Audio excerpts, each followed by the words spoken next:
지난 시간에 화연 스님 법문에서 기억나는 거 혹시 누구든지 한번 말씀해 보세요. 지난 시간에 뭐 배웠죠? 화연 스님? 견해와 인식. 원우공 스님께서 견해와 인식이라고 하셨습니다. 또 제가자분들 중에 우리가 아무리 망각의 동물이라고 하지만 이주가 되었기 때문에 한두 개 정도는 나와줘야 돼요. 육도. 역시 초이보살님 기억나시죠? 육도에 대해서 배운 거 뭐뭐 있었어요? 육도 한번 써보겠습니다. 육도 천인아수라.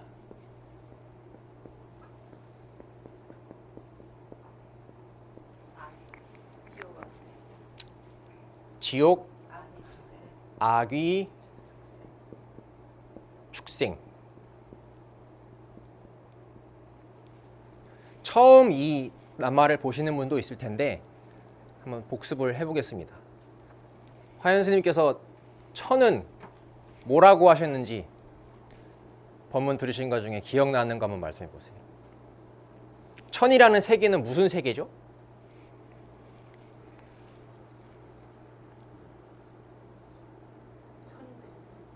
천인들이 사는 세계. 천인들이 사는 세계는 어떤 걸 뜻한다고 배우셨어요? 아이 같은 순수함. 아이들은 내 거, 너 거 이렇게 나누는 게 없다고 해요. 그래서 애들의 세계는 천인의 세계라고 간단하게 우선 생각하시면 되겠습니다. 그래서 애들은 정말로 뭐 남을 어떻게 해코지 해야겠다, 못 살게 해야겠다, 괴롭혀야겠다라는 진지한 마음이 없어요. 진지한 마음이 없는 상태를 천인의 세계라고 합니다. 이는 우리가 사는 여기 인간들의 세계라고 합니다. 여러분들 주변을 둘러보시면 이게 어떤 세계인지를 금방 알 수 있겠죠? 아수라는 무슨 세계라고 했죠? 뭘 좋아하는? 전쟁을 좋아하는. 맞아요. 다툼을 좋아하는 세계를 아수라 세계라고 합니다. 툭하면 다투기 좋아하는 분들이 있어요. 꼭 사람이라고만 다 우리가 모습을 사람을 하고 있다고 해서 다 사람이라고만은 볼 수 없는 거예요. 마음속에 항상 싸우려는 마음이 가득 차 있는 분은 그 정신 세계는 이름해서 아수라의 세계에 있다, 이렇게 표현을 하는 것입니다. 그래서 전에 그 도각사 스님들이 말씀드렸죠. 얘네하고 맨날 싸우는데 누가 이긴다고 했어요? 천인하고 아수라하고 맨날 싸우면 누가 이기죠?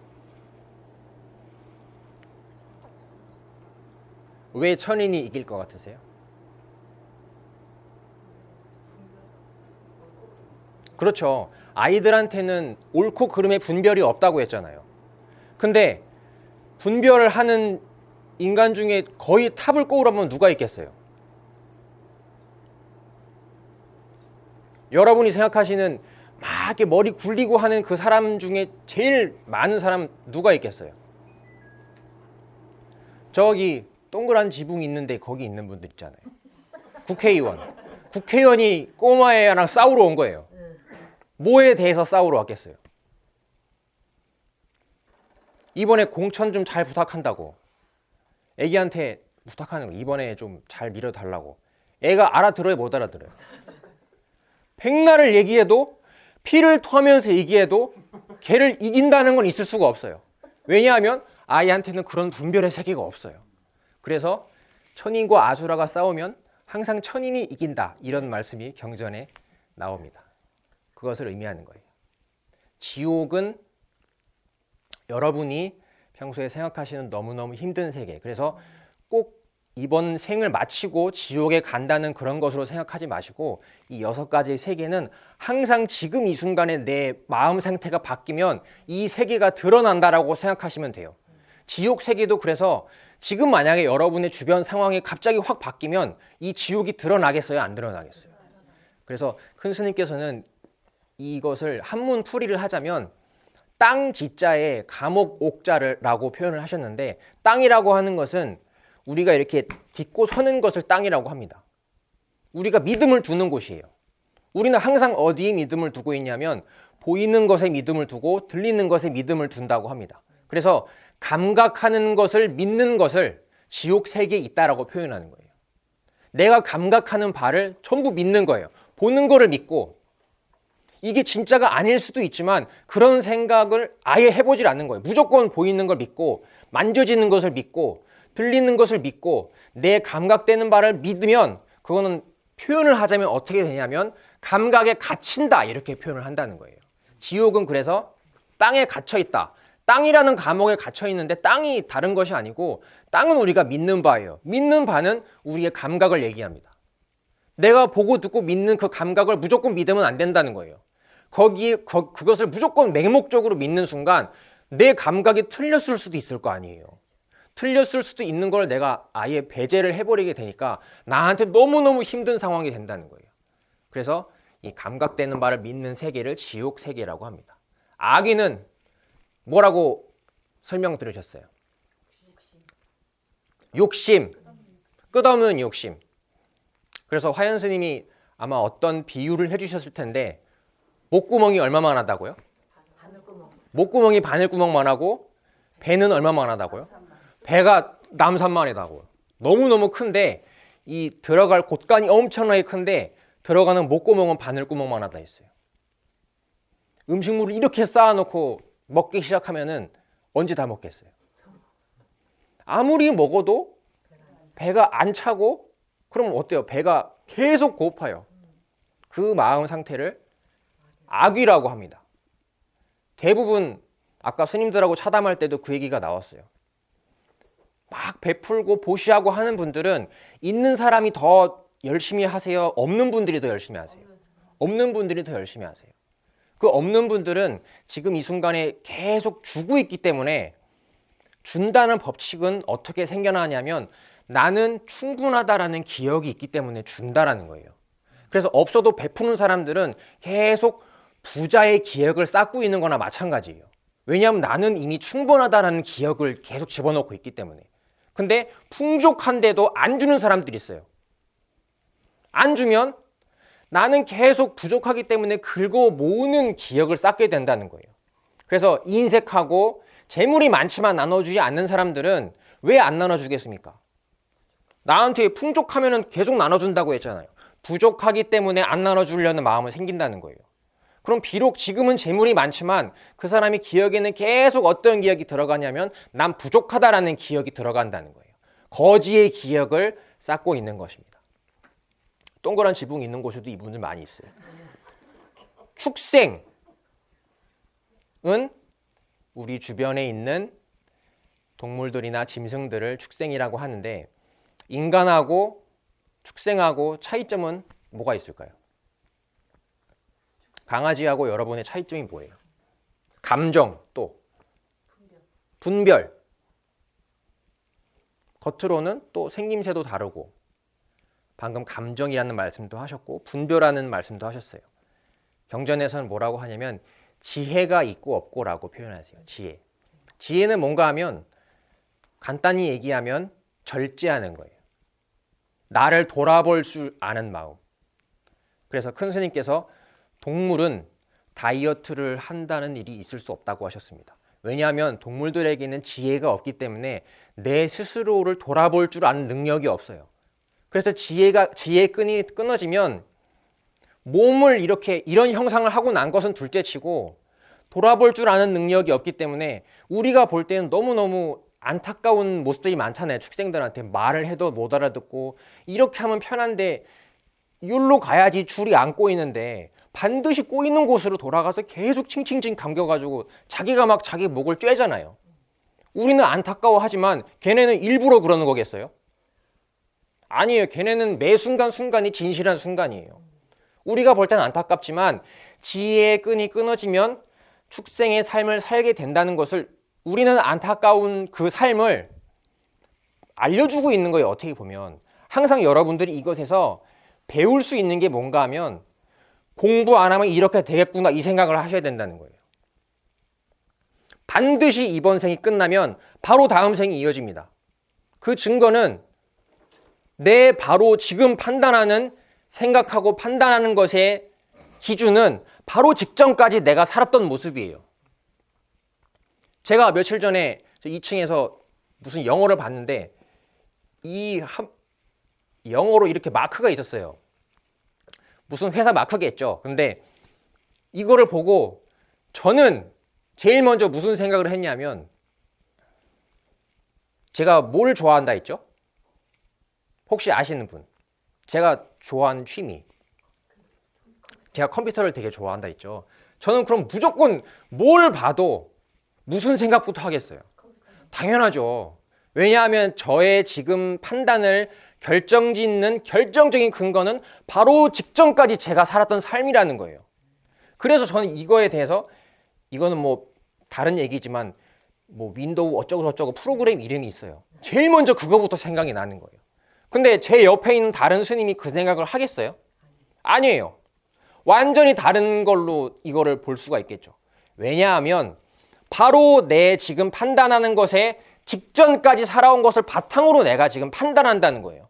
그럼 내가 지금 판단하는 것은 또다시 씨앗이 되어서 바로 다음 순간을 결정 지을 수밖에 없겠죠. 이것만 봐도 내가 지금 판단하고 결정하는 것이 그냥 지금 이 순간 생겨난 게 아니구나. 이걸 제일 먼저 생각해 보셔야 돼요. 앞에서 계속 내가 그런 식으로 생각을 했기 때문에 지금 이거를 보고 이런 생각이 드는 거구나. 저도 당연히 앞에 이거를 생각한 적이 많았기 때문에 이거를 보고 완전히 다른 사람하고는 엉뚱한 상상을 하게 된다는 거예요. 그러면 여러분이 지금 하는 생각이 다시 다음 순간을 결정짓게 된다는 것을 꼭 기억하시길 바랍니다. 그것 때문에 내 다음 생이 당연히 있다, 이렇게 얘기하는 거예요.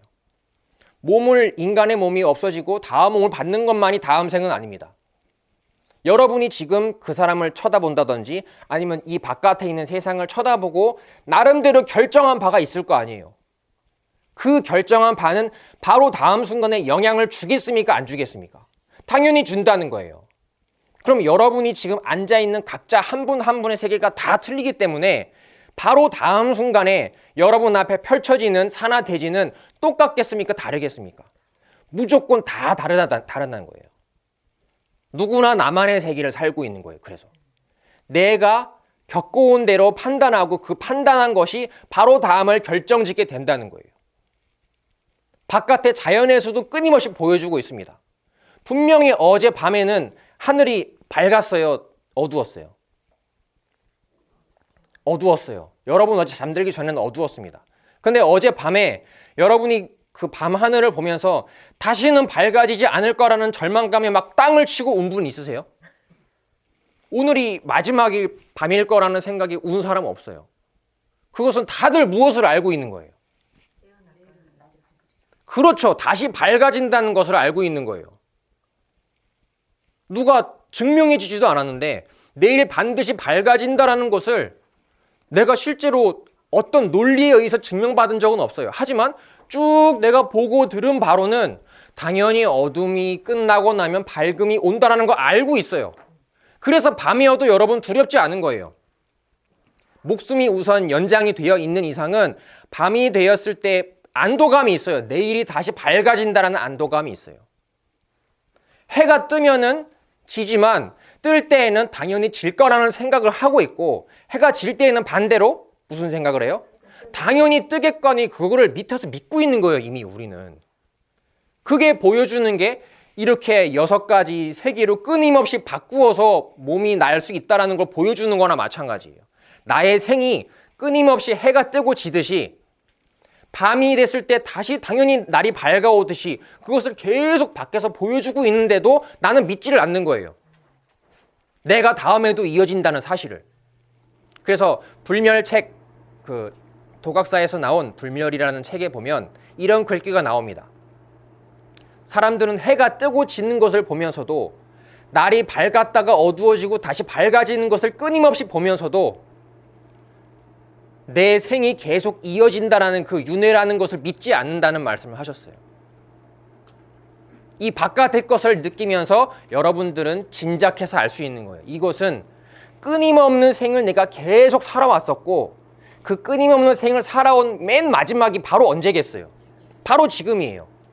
지금 내가 판단한 것은 또다시 씨앗이 되어서 기억에 쌓이고 이것이 계속 반복되어서 해가 뜨고 지듯이 몸을 바꾸면서 달라질 뿐이구나.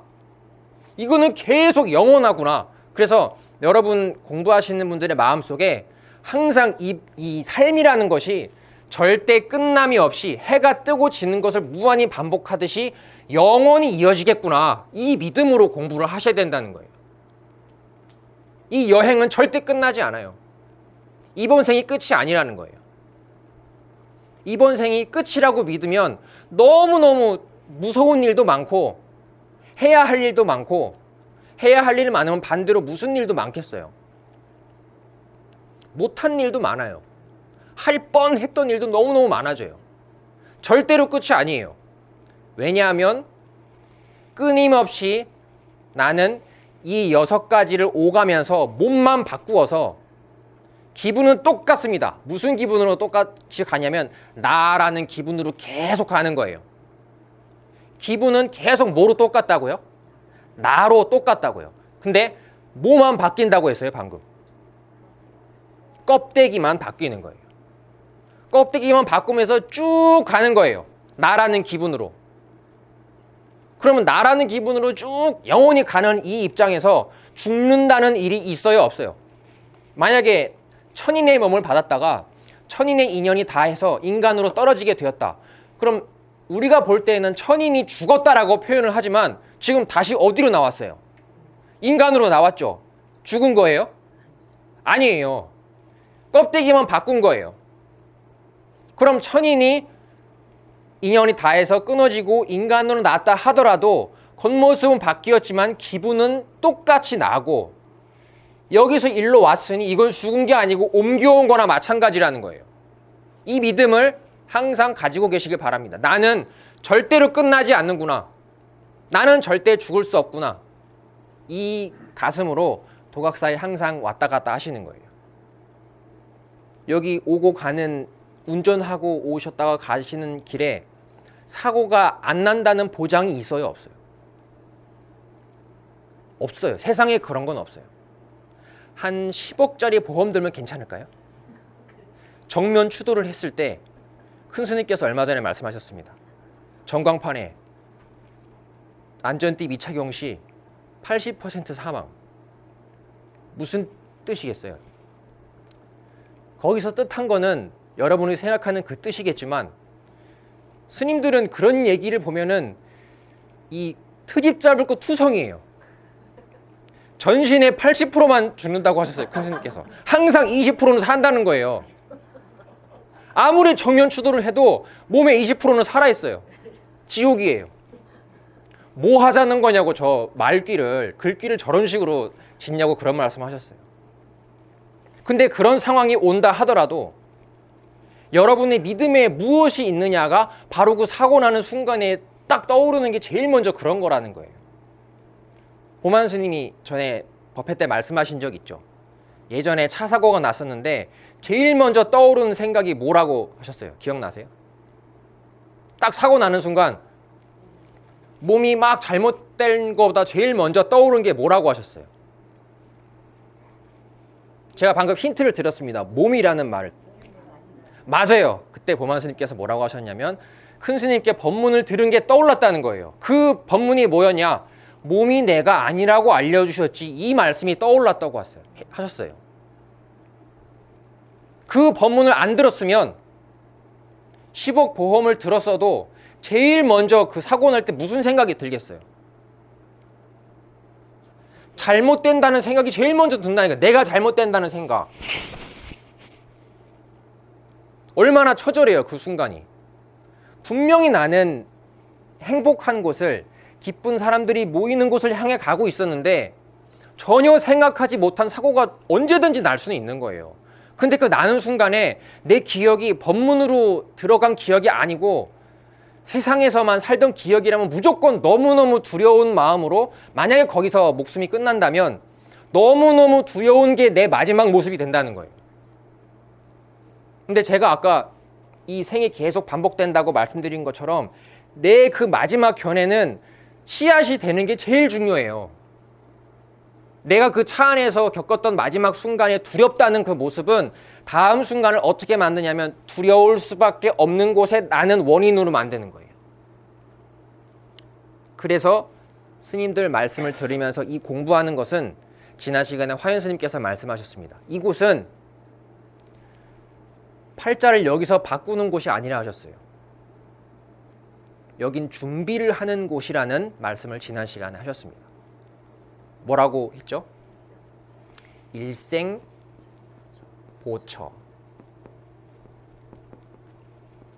이러한 말씀이 경전에 나오는데 이것은 이번 인간의 몸을 받은 이 시간에 지혜가 있을 때, 돌아볼 수 있는 능력이 있을 때 부처님 말씀을 듣고 보수를 하는 곳이라는 말씀을 하셨습니다. 내가 여지껏 반대쪽으로 가고 있던 그 기억을 보수를 해서 다음 생에 언제든지 사고가 날 수 있는 그때가 마지막이 될 텐데 그 마지막 순간에 죽음에 잊지 않은 죽음을 벌벌벌 떨면서 마지막을 맞이하는 게 아니고 아, 보만 스님처럼 몸이 내가 아니라고 하셨지 여기에 무슨 걱정이 있어요. 아, 몸은 내가 아니라고 하셨으니까 이거는 잘못되는 게 아니구나라는 안도가 먼저 드러나게 된다는 거예요. 내가 끊임없이 영원하다는 그 믿음 하나 때문에 그렇다는 것입니다. 평소에 그래서 여러분이 나라고 하는 것이 이번 생이 끝인가 아니면 이번 생이 끝나도 계속 이어지는가 이거를 어떤 것을 선택해서 믿고 있느냐는 너무너무 중요한 거예요. 그게 바로 위기의 순간이 다가왔을 때 그게 중요하다는 것을 알 수 있게 된다는 것입니다. 예전에 불몽스님께서 그 말씀을 하신 적이 있습니다. 해우소에서 정신을 그때 건강이 좀 안 좋으실 때였는데 정신을 잃었다가 깨어나셨다고 해요. 근데 딱 깨어나는 순간 만약에 뭐 응급조치라든지 아니면은 상태가 조금만 안 좋으셨다면 거기서 그냥 정신 잃어가지고 그때 인연이 끝나실 수도 있었을 거예요. 근데 다행히 거기서 눈을 뜨셨대요. 제일 먼저 드는 생각이 뭐라고 하셨냐면 아, 다음 생 받으면 그냥 이렇게 맞이하게 되는 거구나 라는 생각을 하셨대요.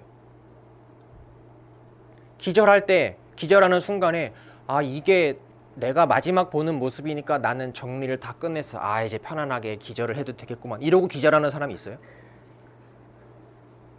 한 명도 없어요. 그러면 정신없이 뭐가 뭔지도 모르게 쳐다봤던 그 순간의 느낌이 마지막 씨앗이 되는 거예요. 그럼 그 다음 순간은 다음 몸을 받을 때에는 정신없이 혼돈스럽던 그 기억으로 그 다음 몸을 맞이하게 되는 거예요. 절대 편안한 길을 걸을 수가 없게 된다. 그래서 이번에 육신의 인연이 끝날 때에 아무렇지도 않은 그 눈으로 내가 이 몸이 나라고 내가 아니라고 하셨지 그 믿음으로 이 몸이 어떻게 되나 끝까지 관찰해보자라는 배짱 있는 마음으로 이번 생을 끝내기 위해서 이 공부를 한다고 생각하시는 게 낫다는 거예요. 이게 훨씬 좋다는 거예요. 그래서 일생보처는 이번 한 생은 보수하는 곳이다. 여기서 완벽하게 뭘 팔자를 바꾸다든지 이런 일은 있을 수가 없어요. 여기서는 다음에 내가 날 곳을 준비하는 곳이라고 생각을 하셔야 된다는 겁니다. 여기서 내 견해를 망쳐버리면 다시는 이 견해를 바로 잡을 수 있는 기회가 없을 수도 있다는 생각으로 공부를 하시기 바라겠습니다.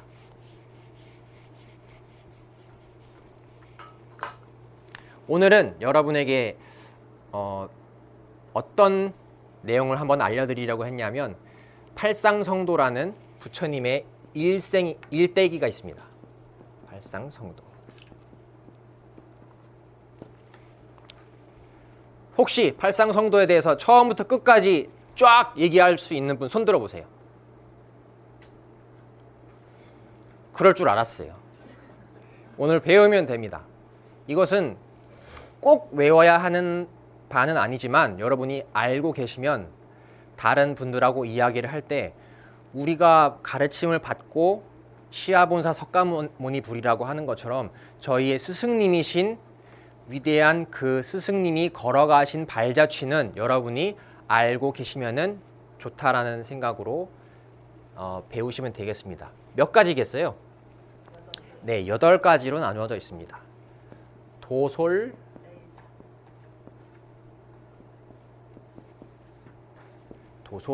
레의상. 도솔레의상이라고 하는 것은 부처님이 태어나시기 전에 그 천의, 아까 육도 말씀드렸죠. 천의 세계에 계셨는데 그 천의 세계에서 우리 인간들이 너무너무 욕심부리고 다투고 하는 그 모습을 보시고 내려가서 교화를 해야겠다라는 마음을 먹으시고 이제 내려오실 준비를, 인간 세계로 내려올 준비를 하는 그 모습을 표현한 것이라고 생각하시면 되겠습니다. 도솔천이라고 하는 곳에서 인간으로 내려올 곳을, 그래서 부처님께서는 그 집안이라든지 아니면은 그런 주변 환경 이런 것들도 부처님이 고르셨다라고 그렇게 해요. 그거는 여러분이 가만히 생각해 보면 알 수가 있어요. 집이 너무너무 찢어지게 가난합니다. 법회가 있는데 차비가 없어요. 어떻게든 얻어서 타고 갈 수는 있겠지만 차비는 뭐 둘째 치고라도 집이 너무너무 그 안 좋은 그런 일들이 막 겹쳐 있어요. 가난하기 때문에. 환경이 안 된다는 거예요. 공부할 수 있는 여건이, 예를 들면 버스를 타고 간다고 해도 타고 갈 수 있는 다리가 없으면 못 가고, 다리가 있다 하더라도 돈이 없으면 못 가고, 어떻게 보면 여러분이 여기 오신 거는 기적이나 마찬가지예요. 근데 그런 환경에 갖춰져 있지 않은 상황에서는 공부를 하고 싶어도 공부를 할 수 있는 인연이 되겠습니까? 안 되겠습니까? 안 돼요. 이거는 내가 내 힘으로 어떻게 해보려도 안 되는 경우가 많아요. 그 업으로 되어 있는 집안에 내가 찾아온 거나 마찬가지이지만, 그렇게 표현을 하지만은 어떻게든 그 상황이 공부할 수 있는 상황이 안 된다. 여러분이 아무리 발버둥 쳐도 안 된다. 그때에는 공부를 못 한다는 거예요. 그래서 부처님도 마찬가지로 사람들이 이야기를 들으려면 들을 수 있는 환경이 돼야 될 거 아니에요. 부처님 말씀에 귀를 기울일 수 있는 사람들이 모여있는 곳에 가셔야 될 거 아니에요. 아무도 귀를 기울이지 않으면 그곳에서는 부처님께서 설법을 해도 알아듣는 이가 없는 곳에서는 소용이 없다는 거예요. 그래서 왕족, 인도에 계급이 사회가 있는데 그 왕족 집안을 고르시고, 또 그 나라, 부처님이 태어나신 나라는 그 당시에 다툼이 없고 정치도 너무 잘 되어서 백성들이 근심이 없는 그런 곳에 나시게 되었다, 이렇게 나오게 되어 있습니다. 그래서 공부를 하거나 아니면 배움을 받을 수 있는 그 환경도, 물론 그 환경은 내 수준대로 내가 만들어서 내가 그곳에 간 것이지만, 그 내가 만든 그 환경이 아니었다면 나는 공부를 못했었다는 거예요. 여러분들이 스님들을 만나고 공부를 하시게 되는 이 인연을 맞이하게 된 사실을 항상 감사하게 생각하시길 바랍니다. 다음은 비람강생상. 이것은 부처님께서 출생하시는 것을 표현합니다. 카필라국이라고 하는데 비람이라고 합니다. 비람에 내려오셔서 태어나셨다. 부처님께서 우리가 볼 때에는 인간의 몸을 하고 태어나셨는데 도솔천에서 인간의 껍데기를 빌려야지 정신이 타고 다닐 수 있잖아요. 그래서 부처님도 오랜 세월 동안 부처님의 공부를 하시다가 인간의 몸을 빌려서 태자로 태어나게 되셨다. 왕국의 왕자로 출생하셨습니다. 정반왕과 마야 부인이라는 그 왕과 왕비 사이에서 태어났어요. 아까 나라의 분위기가 되게 좋다고 했죠. 걱정이 없는 그런 상태에서 출생하셨습니다. 사문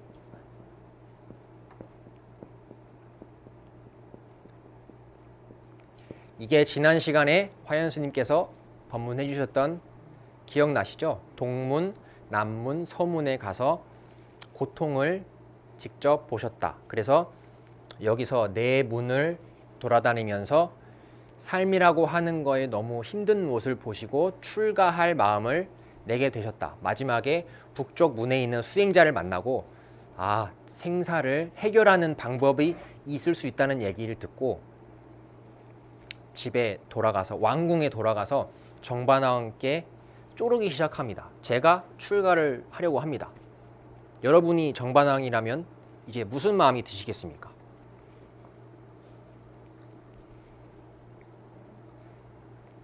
때려주고 싶겠죠? 왜 그렇겠어요?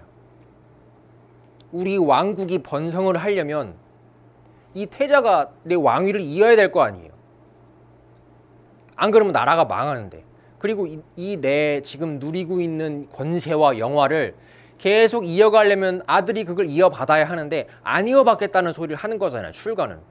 그래서 정반왕이 막 꾸짖기도 하고 돌리려고 회유를 하려고 여러 가지 유혹하는 것들을 또 많이 줬다고 합니다. 근데 그 부처님께서 그 당시에는 부처님 이루기 전이시니까 태자라고 나옵니다. 태자께서 질문을 다시 합니다. 정반왕에게. 아버님께서 내가 늙고 병들어가고 죽는 것을 해결해 주실 수 있습니까? 라고 여쭤보니 정반왕께서 해결해 줄 수 있다고 하셨겠어요? 얘야, 난 그것만은 못하겠다 이러신 거예요. 그럼 그 태자는 그 당시에 오직 관심사가 이 사문유관을 끝내고 나서 내가 늙어서 병들고 죽는 거 말고는 더 이상 중요한 게 없는데 아버님인 정반왕이 이것만은 해결 못 해주겠다고 한 거예요. 그 왕궁에서 1초도 더 있을 이유가 없는 것입니다. 사실은 어떻게 보면 이 밤에 성문을 뛰어넘어서 출가를 하시게 되는데 그것이 유성출가상입니다.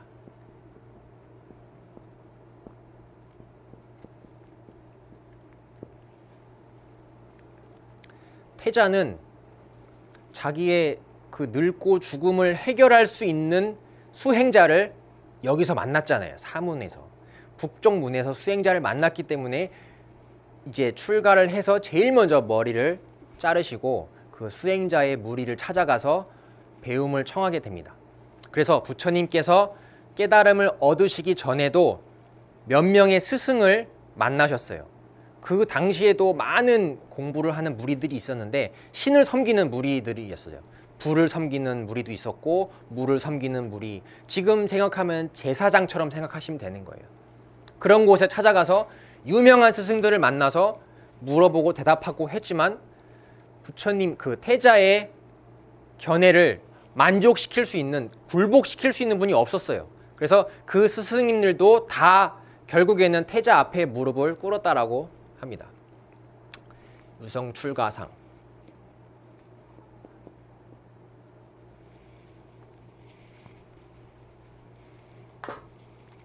설산수도상.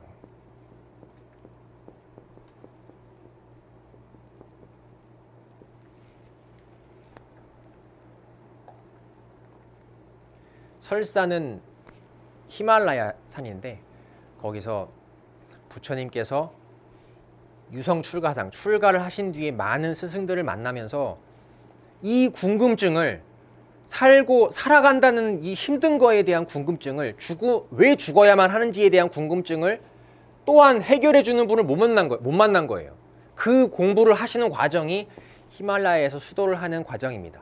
여기서 여러 가지 수행 방법을 다 배우고 해보시기도 했어요. 고행주의는 뭐냐면 몸을 혹사시킴으로 해서 이 안에 갇혀있던 정신이 나온다라고 그 당시에 자이나교나 이쪽에서는 그렇게 생각했던 분들이 있었대요. 그래서 몸을 빨리 속박시켜가지고 이게 없어져야지만 자유로워진다 이렇게 믿고 그것도 해보시고, 가시방석 위에서 자기도 하고 팔을 들고 하루 종일 서 있기도 하고 별별 걸 다 해보시고, 수정주의, 계속 앉아만 있으면은 뭐 비상비, 비상처정 이런 여러 가지 선정의 지위를 얻어가지고 깨달음을 얻을 수 있다 이런 것도 해보시고, 그러니까 그 당시에 지금 여러 군데를 찾아다니면서 도를 구하러 다니는 사람처럼 태자도 그 당시에 히말라야 산에서 수없이 돌아다니면서 수도를 하신 그 모습입니다.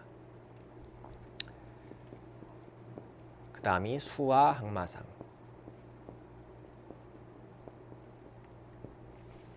부처님께서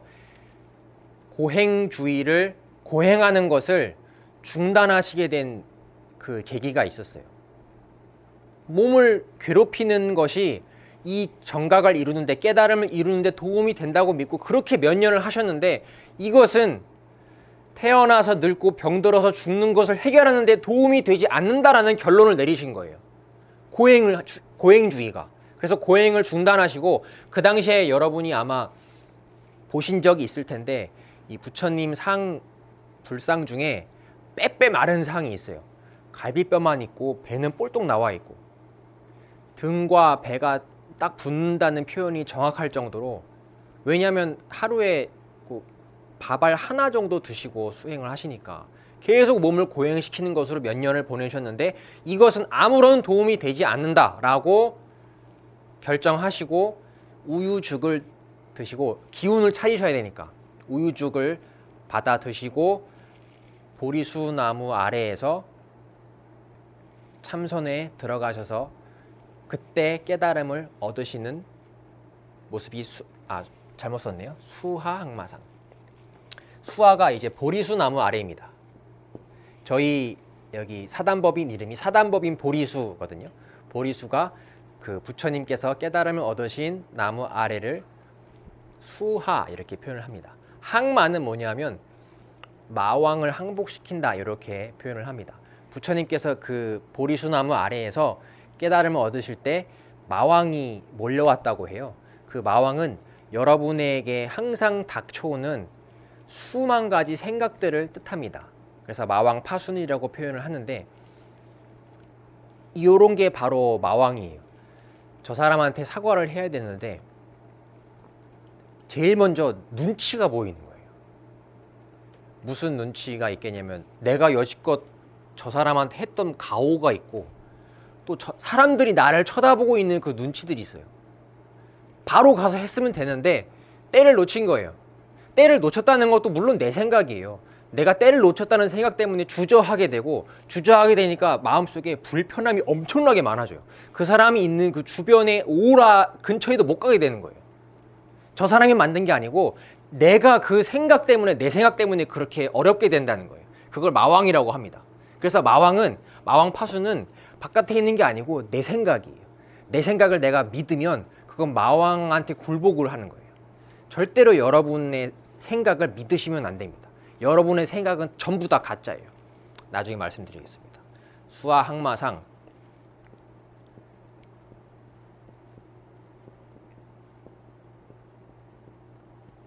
그래서 보리수 나무 아래에서 인과 관계를 깨달으시고 이제 설법을 하러 나가시는, 처음 법문을 하러 나가시는 모습.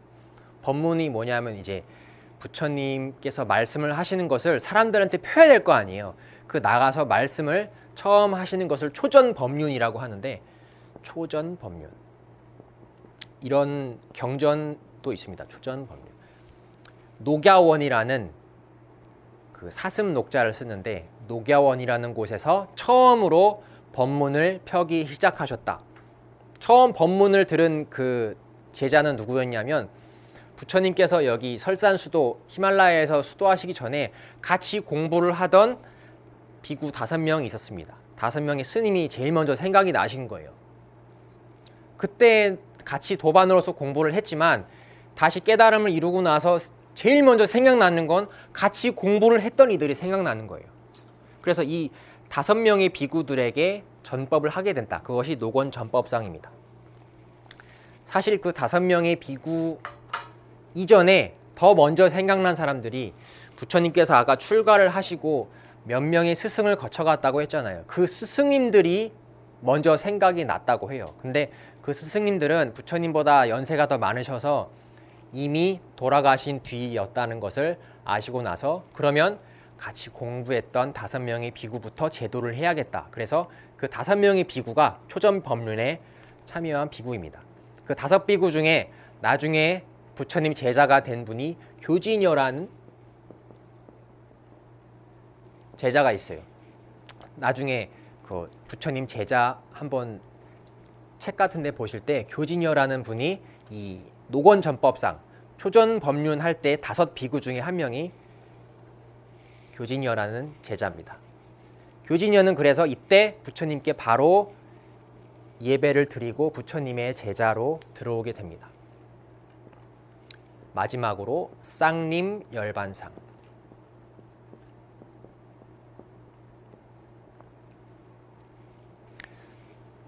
35 무렵에 부처님께서 수화 항마상 보리수 나무 아래에서 깨달음을 얻으시고 전법을 노곤 전법상을 시작하셔서 약 80세 그 시간으로 따지면 45년간을 인도 전역을 맨발로 걸어 다니시면서 내 재산 한 푼 없이 모두 걸식, 여러분 걸식 들어보셨을 거예요. 다 탁발을 나가면 스님들에게 공양모를 줍니다. 그 음식물을 받고 혀를 살리는 역할을 하는 거예요. 스님들이 탁발을 하는 것은 그 혀를 살려서 이 살고 죽는 육신을 우선 살려야지 법문을 할 거 아니겠어요. 그래서 살고 죽는 음식을 받고 스님들은 무엇을 혀에서 나가냐면 살고 죽음이 없는 해탈의 법문을 설하는 것이 이때 부처님께서 전법을 45년 동안 하셨던 그 삶을 본딴 것이 스님들이 나가서 탁발을 하는 그런 모습입니다. 오늘은 간단히 이 8가지에 대해서 소개를 해드렸습니다. 외우시면 좋습니다. 그리고 안 외우셔도 큰 상관은 없습니다. 여러 번 써보시기도 하고 또 이거에 제가 한문이 어려우실 것 같아서 쓰지 않았지만 한문을 하나씩 찾아보시면 대충 어떤 느낌을 얘기하는지를 아실 수 있을 겁니다. 한문도 한 번씩 찾아보시고 도솔내의상, 도솔천에서 내려오시기 전 모습, 비람강생상, 카필라국에서 출생하시는 모습, 사문유관상, 화연스님께서 설명해 주신 성의 4군데를 돌아다니면서 삶의 너무나 더럽고 힘든 모습을 보시게 되는 모습, 유성출가상, 그래서 오직 그것을 해결하려고 새벽에 성을 뛰어넘어서 출가를 하시게 됩니다. 그 많은 부귀와 약속되어 있는 지위와 사랑하는 아내와 아들을 모두 다 남겨두고 출가를 하시고 히말라야 산에서 반드시 그 생사를 해결할 수 있다는 그 희망을 가지고 수행을 하시게 되는데 어디에도 이것은 도움이 되지 않는다라는 그 결론을 내리시고 결국 보리수 나무 아래에서 홀로 정각을 이루시고 녹야원을 시작으로 인도 전역을 45년간 법문을 하러 돌아다니시게 됩니다. 그리고 쌍림, 이거는 사라쌍수라는 나무가 있는데 사라쌍수 나무에서 돌아가시게 되는 그 모습을 쌍림열반상이라고 합니다. 그때 나이가 부처님께서 80 정도 되셨다고 했고 평생 동안 두통과 설사에 시달리셨다고 합니다. 여러 가지 이유가 있겠지만 대부분 사람들이 이렇게 성인이라고 하면 밥도 안 먹고 이슬만 먹고 아무데도 안 아플 것 같다 이런 생각을 하는데 똑같은 거예요. 육신의 고통은 똑같습니다. 다만 우리가 쳐다보는 이 눈의 견해를 우리는 눈의 견해가 간단히 얘기하면 너무 초라해요. 근데 부처님은 이 수화 항마상에서 이 세상 전체가 오직 보이지 않는 내 투명한 정신으로 빚어내는 꿈과 같은 환상이다라는 말은 이렇게 짧지만 이거를 이제 하나하나씩 설명을 하려면 그 당시에도 귀가 굳게 닫혀있던 그들에게 얼마나 많은 일을 당하셨겠어요. 법문을 여러분들도 잘 느끼시겠지만 법문을 만나는 사람마다 다 제발 나 법문 한 말씀만 해주세요. 제가 정말 신수봉행에서 듣겠습니다 해가지고 와서 듣는 사람이 있어요. 여러분이 끌어당겨도 올까 말까인데 하물며 부처님께서 다니실 때 그 수많은 사람들을 만났는데 얼마나 많은 말도 안 되는 행동을 하는 사람들이 있을 것이고 부처님 평생 동안 쫓아다니면서 죽이려고 했던 이 동생도 있어요. 제바달다라고 하는 동생이 있는데 그런 수많은 일들 속에서도 45년 동안 아무런 다른 일을 안 하시고 오직 설법하는 일을 45년간 하셨다는 것은 여러분이 깊이 생각을 해보실 일이라고 생각됩니다. 우리의 스승님이라고 하시는 분이 우리가 딴짓해도 시원치 않은데 스승님께서 아무런 일도 하지 않으시고 오직 유성출가상의 그 원인이 뭐라고 했죠 아까? 출가하시게 된 원인이 생로병사 죽는 거 해결하려고 출가하셨다고 했어요. 그거에 대해서 45년 동안 전법을 하시고 아무것도 자기 사유재산 없이, 그래서 여기 도각사 스님들은 부처님하고 똑같이 하기 위해서 개인 재산도 없이 그렇게 살고 있습니다. 오직 법문하시는 것만을 하시고 이 육신은 버려두고 대신 부처님의 말씀을 담아놓은 책을 경전이라고 합니다. 그래서 요 팔상성도만 놓고 보면 그 부처님께서 돌아가실 때 제자가 질문을 합니다. 당신이 여기서 없어지시면 저희는 당신을 목숨처럼 의지해 왔는데 이제 무엇에 의지해야 합니까? 라고 질문을 합니다. 그 답변이 부처님의 유언입니다. 사생자부 시화본사 석가모니불 이렇게 말씀하시는데, 위대한 스승이신 그분의 유언은 어떤 것에도 의지하지 말라였습니다. 의지하는 것이 깊어지게 되면, 내가 그것에 의지하면 그 의지하는 것이 무너지게 될 때, 떨어져 나가게 될 때 나도 같이 떨어지게 된다는 거예요. 절대로 다른 것에 의지하지 말고 오직 스스로를 등불로 삼고 이 말씀을, 법을 등불로 삼아라 라고 하는 것이 부처님의 유언입니다. 자등명, 법등명이라고 합니다.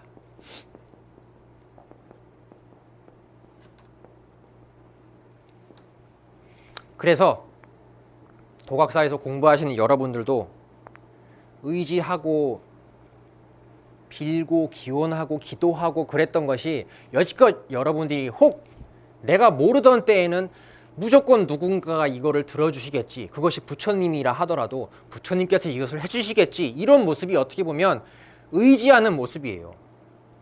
그렇게 의지하지 말라고 하는 거예요. 부처님께서 해주신 말씀에 대해서 가만히 공부를 해보시면 이곳에는 다른 것에 의지할 만한 게 아무것도 없어요. 왜냐하면 다른 것이라고 하는 것은, 이 다르다고 하는 것은 내가 만들어낸 거예요. 제가 아까 처음에 말씀드렸죠. 내가 바로 직전에 판단했던 그 기억을 바탕으로 내가 지금 쳐다보는 것이 이 앞의 세상이에요. 이걸 남이 만들었다고 생각하면 나는 끊임없이 불편하고 끊임없이 싸워야 됩니다. 이 바깥에 있는 세상은 여러분이 정신을 잃어버리면은 순간 온데간데 없어져 버리는 게 이 세상의 정체예요. 이건 바로 여러분이 만들어낸 것이 이 세상의 정체입니다.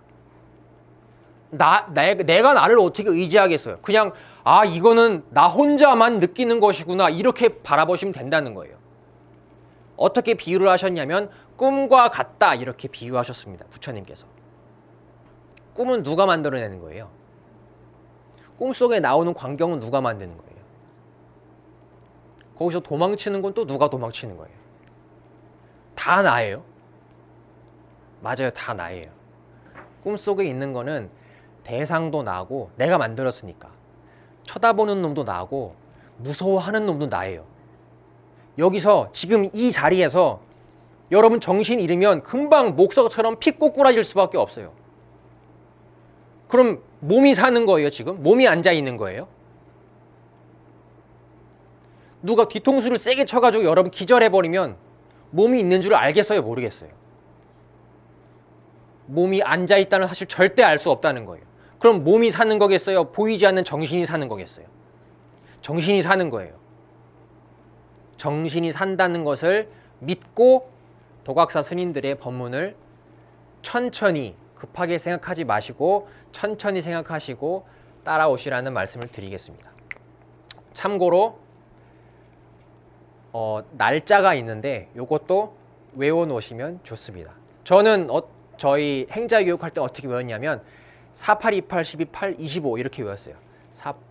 48 음력 4월 초파일 출생하신 때, 그리고 수화항마상 출가제일이라고 하죠.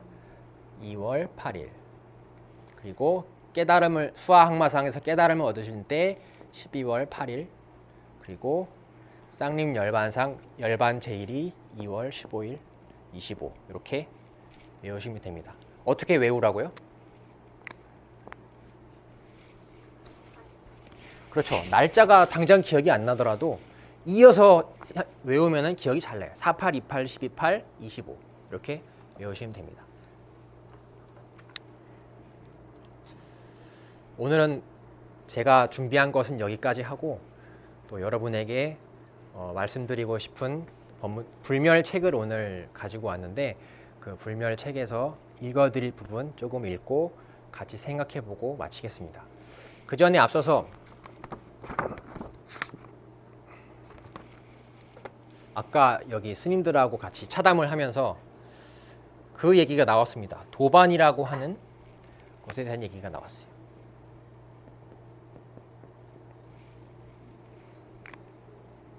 도반의 뜻이 뭔지 한번 말씀해 보시겠어요? 도반이 뭐죠? 무엇을 도반이라고 합니까? 힌트를 드리자면 멀리서 찾지 마세요.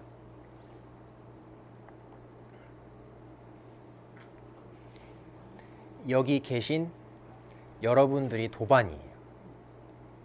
도반은 뭔가 하면 같은 곳을 쳐다보고 같이 가는 사람을 도반이라고 해요.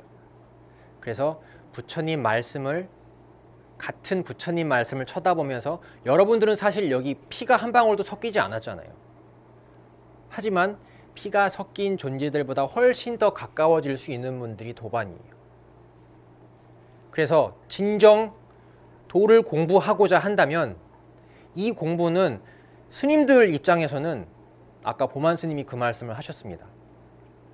간혹 여기 찾아오는 손님들 중에 이것을 도각사 그 카페도 그렇고 유튜브도 그렇고 지금은 닫아놓은 부분들이 있어요.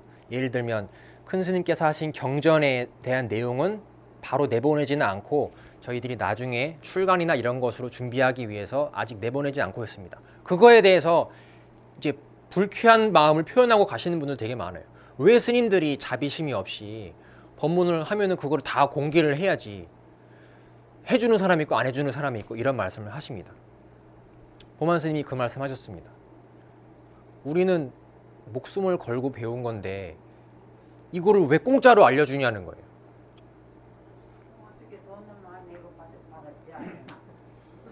돈을 많이 내고 배우라는 이야기는 아니지만 이야기를 하고 설법을 하는 이것이 귀하다고 생각하지 않는 입장에서는 이것이 얼마나 대단한 이야기인지, 이 유성 출가상 그 왕족의 입장에서 여러분이 만약에 억지로라도 출가를 하라고 하면 하시겠어요?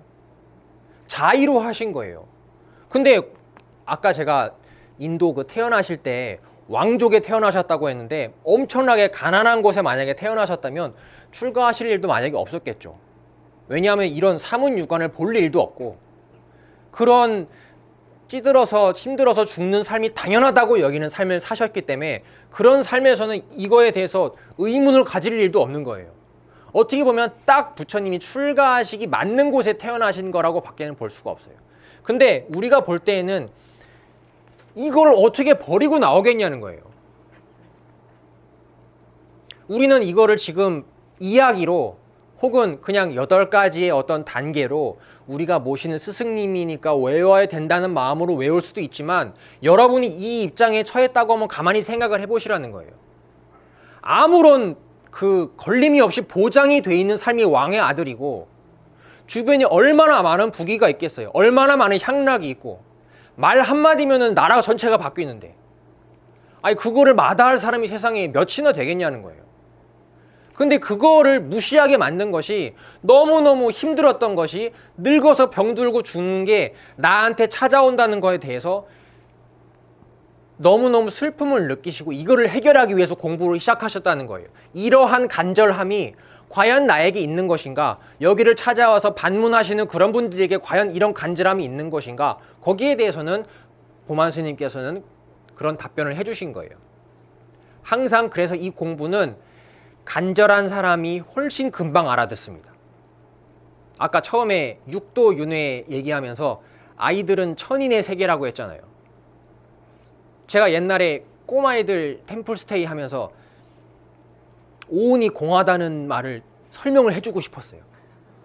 그래서 설명을 하다가 안 돼가지고 큰 스님께 여쭤봤습니다. 아, 얘네가 오온이 공하다는 얘기 되게 잘 알아들을 것 같은데 어떻게 하면 이해시킬 수 있을까요? 그랬더니 이해 못 시켜 이러시더라고요. 왜냐하면 걔네는 삶이 찌들고 돈 벌어서 한 달 먹고 살아야 된다는 걱정이 있겠어요? 없겠어요? 없어요. 걔네는.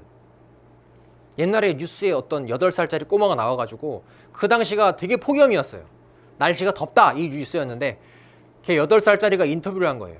내 평생 이렇게 더운 날 처음이라고. 앞으로 더 많겠죠 뭐. 걔네 입장에서는 우리만큼 힘든 게 없어요. 아무리 눈을 씻고 찾아봐도 없어요. 뭘 해도 걔네는 소꿉놀이에요. 부인 역할을 하고 나는 남편 해, 너는 아들 하고. 그러면 여담이지만 보만 스님께서는 언제나 아기를 원하셨다고 합니다. 왜냐하면 아기를 하면 아무것도 안 해도 되니까. 그냥 밥 먹여주는 거 먹으면 되니까. 그래서 항상 보만 스님은 아기를 하고 싶으셨대요.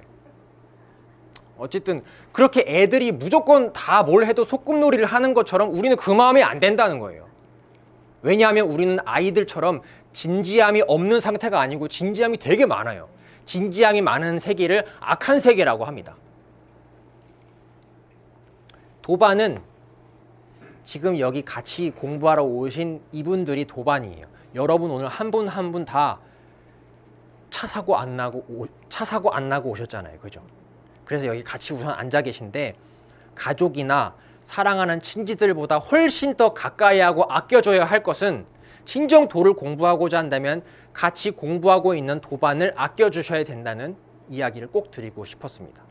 저희 스님들, 도각사에 계신 스님들도 도반이고 여러분들도 도반이고 여러분이 열심히 공부하셔서 스님들이 가리키고 있는 방향을 조금씩 여러분이 눈치를 채신다면 여러분과 스님들과도 똑같이 도반이에요. 이거는 피로 얽혀가지고 뭐 학연이나 지연 이런 걸로 가는 것이 아닙니다. 내가 얼마나 아름답고 내가 얼마나 위대한 것인가를 서로 알려줄 수 있는 그런 사람들이 모이게 된다면 그것은 도반들이 모인 것이에요. 그것은 너무너무 행복한 것이에요. 도각사 스님들이 꿈꾸고 있는 것 중에 하나가 예전에 큰 스님께서 이 자리에서 말씀하신 내용입니다. 수행자들끼리 이렇게 공부하시는 분들끼리 마을을 하나 만들어서 살았으면 좋겠다. 거기서 마을에서 농작물도 캐가지고 월급도 주고 거기서 매일매일 싸우는 일 없이 도를 공부하기 때문에 싸울 일이 없습니다. 죽음이 없다는 것을 서로 알려주는 곳이기 때문에 싸울 일이 없습니다.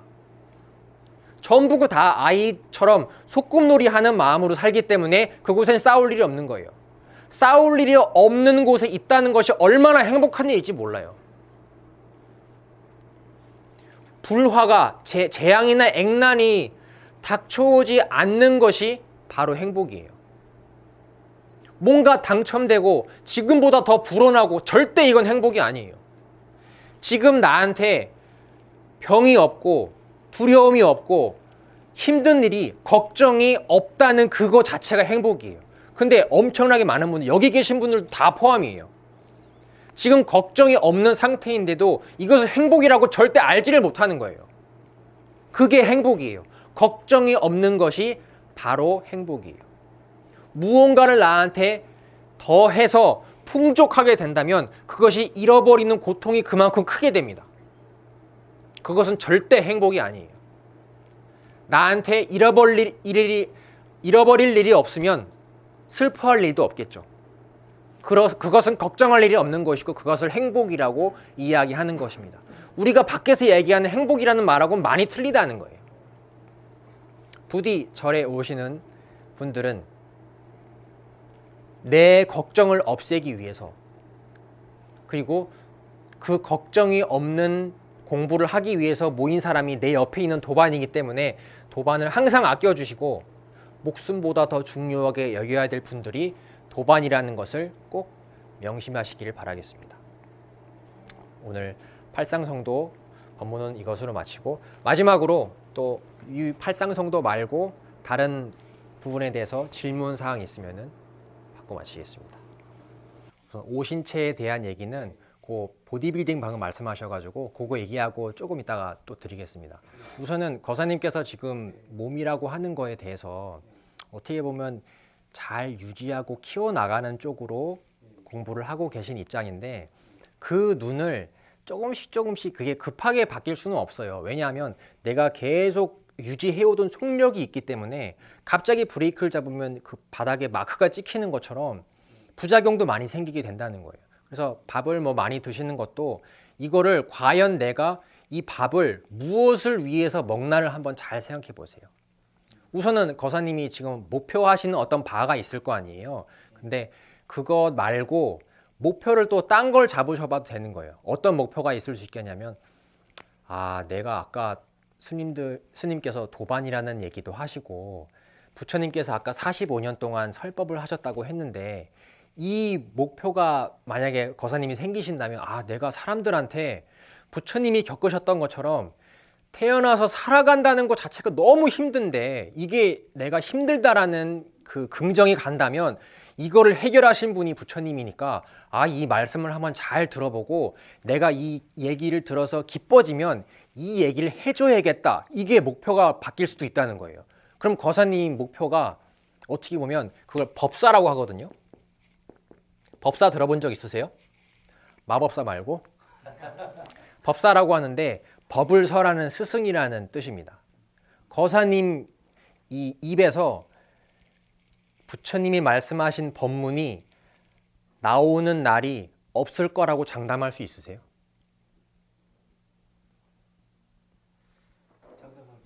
장담하기 힘들어요.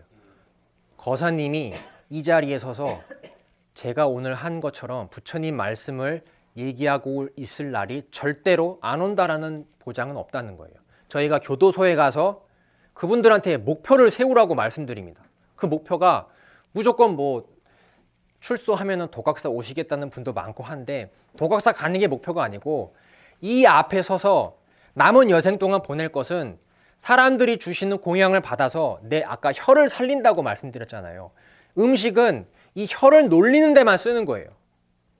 그게 어떻게 보면 내가 식습관을 조절하고 그렇게 갈 수 있는, 습관을 바꿀 수 있는 것 중에 하나예요. 내가 이거를 지금 무엇을 위해서 밥을 집어넣고 있는가? 저 사람들에게 생사가 없다는 것을 내가 먼저 깨닫고, 전에 보만 스님이 아마 말씀하셨을 겁니다. 나를 먼저 밝히는 것이 순서라는 말씀을 하셨어요. 주변을 아무리 밝히려고 해도 내가 꺼져 있으면 이게 빨리 밝혀져 나가지가 않는다는 거예요. 내가 밝아지면 순식간에 주변은 밝아지게 되어 있습니다. 다시 말해서 거사님 스스로가 내가 이 공부를 천천히 한번 해봐가지고 내가 생사에 대해서 완전히 알게 되고 이게 내가 절대로 죽는 것이 아니었구나라는 기쁨이 오게 되면 이거를 얘기해주고 싶은 마음이 당연히 생기게 되어 있어요. 그때가 되면 내가 꼭 밥을 하루에 6공기 먹을 것이 아니고 조금 줄여서라도 이 사람들한테 말을 할 정도로만 유지를 하고, 왜냐하면 그 말하는 데만 쓰이면 되거든요. 에너지는. 그렇게만 살아도 되겠구나라는 마음가짐이 그때 되면 또 달라진다는 거예요. 거사님이 공부를 하면 할수록 매 순간 지금 거사님이 바라보시는 이 눈하고는 완전히 확 바뀌게 된다는 걸 제가 말씀드리고 싶은 거예요. 그래서 지금 생각하는 이게 육신으로 먹는 이게 정신하고 어떻게 연결이 되지? 이런 궁금증이, 불멸책도 지금 보신다고 했으니까 불멸책 보시고 오늘 또 처음 참석을 하셨잖아요. 천천히 법회에 참석하시다 보면 이게 억지로 밥을 적게 먹는 것이 아니고 자연스럽게 적게 먹게 될 수밖에 없겠구나, 이것을 조금씩 느끼게 되실 거라고 생각합니다. 그리고 오신체에 대한 부분은 아주 조그마한 부분 때문에 큰 일을 그르치는 것 때문에 스님들은 막 이렇게 찾아서 먹지는 않는다, 이런 이야기들이 내려오는 것이, 그 채소들이 양기를 되게 많이 북돋아주는 역할을 많이 해요. 그래서 스님들이 그 경전을 보고 스스로에 대해서 쳐다보고 하는 그것이, 양기가 성하게 되면 생각이 막 여러 가지로 많아지게 될 수밖에 없어요. 분명히 그렇게 됩니다. 근데 하다못해 이 조그마한 먹는 거 하나 때문에 내 목숨이 이번 생이 끝이 아니라는 이 커다란 공부를 그르치게 되는 일이 생길 수도 있다는 것을 보면, 사실 어떻게 보면 이게 아무것도 아닌 것 같지만은 그런 것들 하나하나가 쌓여서 생각이 많아지게 되면, 생각은 부처님께서 내 것이 아니니까 믿지 말라라고도 하셨고 이거는 실지하지 않는 것이라고 하셨지만, 생각이 계속 끊임없이 막 나오게 되면 의지와는 상관없이 그런 음식들 때문에 생각이 막 많아지게 되고 나도 모르게 그 생각을 계속 믿게 되면 어떻게 보면 내가 수행을 하지 못하는 일이 생기게 될 수 있다는 거예요. 그래서 금지하는 것이지 채소 그 자체에 어떤 죄가 들어있다든지 그런 것은 절대 아니라는 것을 말씀드리고 싶어요. 공부를 못하게 되는 상황이 생길 수 있기 때문에 그렇습니다. 네. 스님들은 식욕이 없어요? 아우 있죠. 있는데 있죠. 억제하세요? 억제라기보다도 아까 제가 말씀드린 앞에서 법회를 할 수 있는 만큼만 유지하면 된다 이 생각이 있으신 거예요. 그래서 그래요 이렇게 야소하나? 그래서 야소한 거예요. 네. 또 보살님은 특별히 항상 스님들 건강에 대해서 걱정도 해주시고 너무 요렇게네. 네 너무 요러니까 네, 걱정되지요. 네 저희가 그래서 보살님 왔을 때는 특별히 위에서 또 맛있게 잘 먹고 내려와요.